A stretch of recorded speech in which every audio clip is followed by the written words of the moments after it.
여러분, 안녕. 벌써 경제용어 11탄입니다. 지금까지 거의 100개가 가까운 경제용어를 공부하고 있는데요. 우리가 벌써 경제용어를 100개나 공부했다니 너무 뿌듯하지 않나요? 이 경제용어를 공부하고 경제신문을 읽으니까 더 술술 읽힌다는 분들도 계셔서 제가 진짜 너무나도 뿌듯했어요. 자, 그럼 오늘도 즐겁게 경제용어 11탄 시작해 보도록 하겠습니다. 자, 먼저 첫 번째 경제용어는 순환경제입니다. 이 순환경제는 말 그대로 경제를 계속 순환시킨다는 의미입니다. 우리가 보통 어떤 물건이 나에게 와서 버려지기까지의 사이클을 쭉 보면 원재료가 있고 그 원재료로 공장에서 물건을 대량으로 생산하고 생산된 물건을 소비자가 구입하면 사용하다가 폐기되는 것이 일반적인 사이클이잖아요. 그런데 순환경제 같은 경우에는 절약과 재활용을 통해 지속 가능성을 추구하는 친환경 경제 모델을 의미합니다. 이제 전 세계적으로 친환경이라는 키워드가 굉장히 중요하잖아요. 그래서 이제는 기업들도 순환경제를 이룰 수 있는 제품과 서비스를 만드는 것이 중요해졌고요. 소비자 역시 우리가 살고 있는 이 아름다운 지구를 아프지 않게 하기 위해서 착하게 소비를 하는 것이 중요해졌습니다. 그래서 저 같은 경우에는 이 순환경제 일환으로 저에게 진짜 필요하지 않는 건 사지 않는 미니멀리스트를 유지하려고 노력을 하고 있는데요. 생각보다 나에게는 많은 물건이 필요 없고 오히려 너무 많은 물건들은 나의 마음을 어지럽힐 때가 많다는 생각을 할 때가 있어요.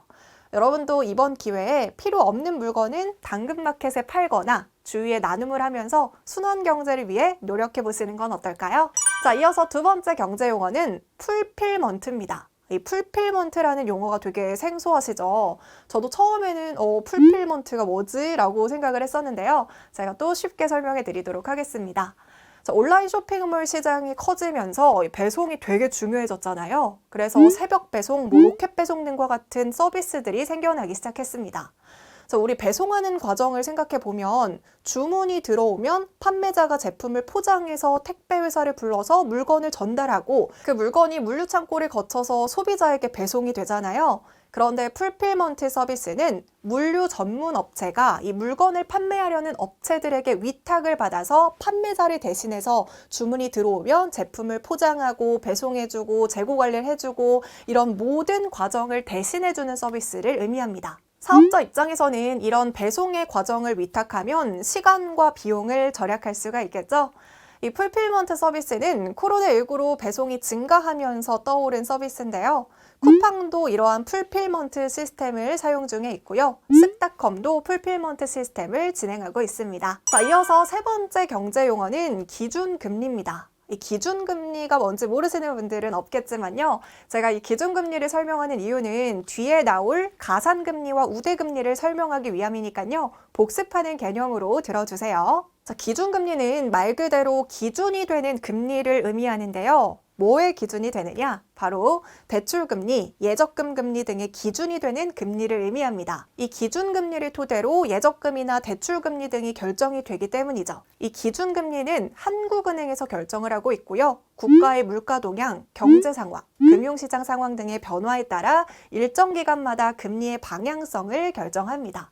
자, 그런데 여러분, 현재 우리나라 기준금리 혹시 알고 계신가요? 한국의 기준금리는 2023년 2월을 기준으로 3.5%입니다. 자, 여기까지는 어렵지 않게 이해하셨죠? 그럼 이어서 네 번째 경제용어 가산금리로 넘어가 볼게요. 이 가산금리를 들어본 적은 있으시죠? 이 가산금리는 위에서 제가 한국은행이 기준금리를 정한다고 했잖아요. 그럼 기준금리가 3.5%로 정해졌습니다. 그럼 이 기준금리를 토대로 은행들은 대출금리나 예적금 금리를 결정을 하는데요. 이때 은행은 모든 고객에게 다 똑같은 금리로 대출을 해주는 건 아닙니다. 이 고객의 신용도와 같은 조건에 따라서 달라지게 되는데요. 다들 알고 계시는 것처럼 신용이 좋으면 은행에서는 돈을 갚을 능력이 있다고 생각하니까 가산금리를 낮게 측정하고요. 신용이 좋지 않아서 돈을 갚을 능력이 없다고 판단하면 이 가산금리를 더 높입니다. 따라서 이 가산금리는 대출을 해줄 때 기준금리에 덧붙이는 금리라고 생각해 주시면 되겠습니다. 자, 그럼 이어서 다섯 번째 경제용어는 우대금리입니다. 우대금리는 뭘까요? 제가 방금 가산금리가 금리를 더하는 거라고 말씀을 드렸잖아요. 우대금리는 금리를 깎아주는 것을 의미합니다. 뭐 신용도가 좋거나 아니면 은행의 주거래 고객이라던가 신용카드를 발급받았다거나 금융거래 실적이 좋다 이럴 경우에는 우대금리가 적용돼서 이 기준금리보다 낮게 대출을 받을 수가 있습니다. 자, 그럼 가상금리랑 우대금리의 차이 이해되셨죠? 자, 이어서 6번째 경제용어는 모디 슈머입니다. 자, 오늘도 영어 단어가 등장하는데요. 이 모디 슈머는 모디파이의 수정하다라는 뜻과 컨슈머의 소비자의 합성어로 기존에 있는 제조법을 따르지 않고 소비자가 본인만의 방법으로 새롭게 창조한 방법으로 제품을 즐기는 소비자를 뜻합니다. 자, 유튜브를 보면 우리가 음식을 나만의 방법으로 조합하거나 새롭게 조리를 해서 드시는 분들 많잖아요. 뭐 예를 들면 이제 와플팬이 굉장히 큰 인기를 끌면서 크로와상 생지를 눌러서 이렇게 크로플 형태로 먹는 것도 모디슈머라고 할 수 있습니다. 자, 이렇게 농심에서는 짜파게티랑 너구리를 섞어서 먹는 모디슈머를 공략해서 짜파구리를 아예 만들어서 판매를 하기도 했었죠. 저 같은 경우에는 피부가 되게 건조해서 기초를 제대로 안 바르면 피부 당김이 느껴질 때가 많거든요.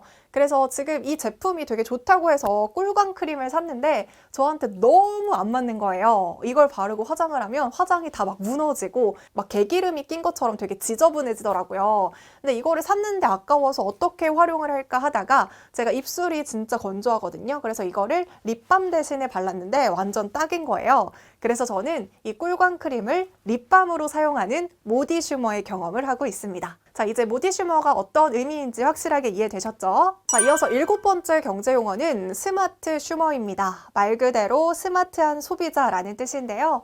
이 스마트함이 점점 고도화되고 있습니다. 예전에는 단순히 제품이나 가격을 비교하는 정도였다면 지금은 원산지부터 시작해서 유해물질이 들어있는지 이런 것들을 꼼꼼하게 체크하는 소비자가 늘어나고 있습니다. 그래서 이거를 체크 슈머라고 부르기도 합니다. 자, 이제 마지막 8번째 경제 용어입니다. 바로 레그테크인데요. 레그테크는 IT나 금융, 4차 산업과 관련한 기사에서 굉장히 자주 등장하는 용어입니다. 이 레그테크는 규제와 기술의 합성으로 AI를 활용해서 복잡한 금융 규제를 기업들이 쉽게 이해하고 지킬 수 있도록 하는 기술입니다. 자, 이렇게만 들었을 때는 무슨 말인지 모르겠죠? 제가 쉽게 설명해 드릴게요. 자, 기술의 발전에 따라서 금융 서비스들이 굉장히 다양화되고 있잖아요. 그러면서 관련한 법이나 정부의 규제도 계속해서 늘어나고 있습니다. 그래서 금융권에서는 지켜야 되는 법이나 규제들이 굉장히 많은데요. 이런 규제들을 사람이 하나하나 다 찾아보기는 어렵잖아요. 따라서 데이터나 인공지능, 블록체인 분석 등을 통해서 금융과 관련한 법규를 준수하도록 만든 시스템을 의미합니다. 예를 들면 은행에서는 정보 보호가 굉장히 중요하잖아요. 이거를 사람이 하나하나 체크하다 보면 실수를 할 수 있는 부분이 있기 때문에 이런 레그테크 기술을 활용해서 정보 보호 관련 정보를 빅데이터 DB로 취합하고 분석한 뒤 보안 점검 모니터링을 하는 것도 레그테크의 일환이라고 할 수 있습니다. 네, 이렇게 오늘도 경제용어 11탄까지 알아봤습니다. 경제용어 저랑 같이 공부하니까 하나도 안 어렵죠? 네, 그럼 이번 영상도 복습하는 거 잊지 말아주시고요. 그럼 오늘 영상은 여기서 마무리하겠습니다. 안녕!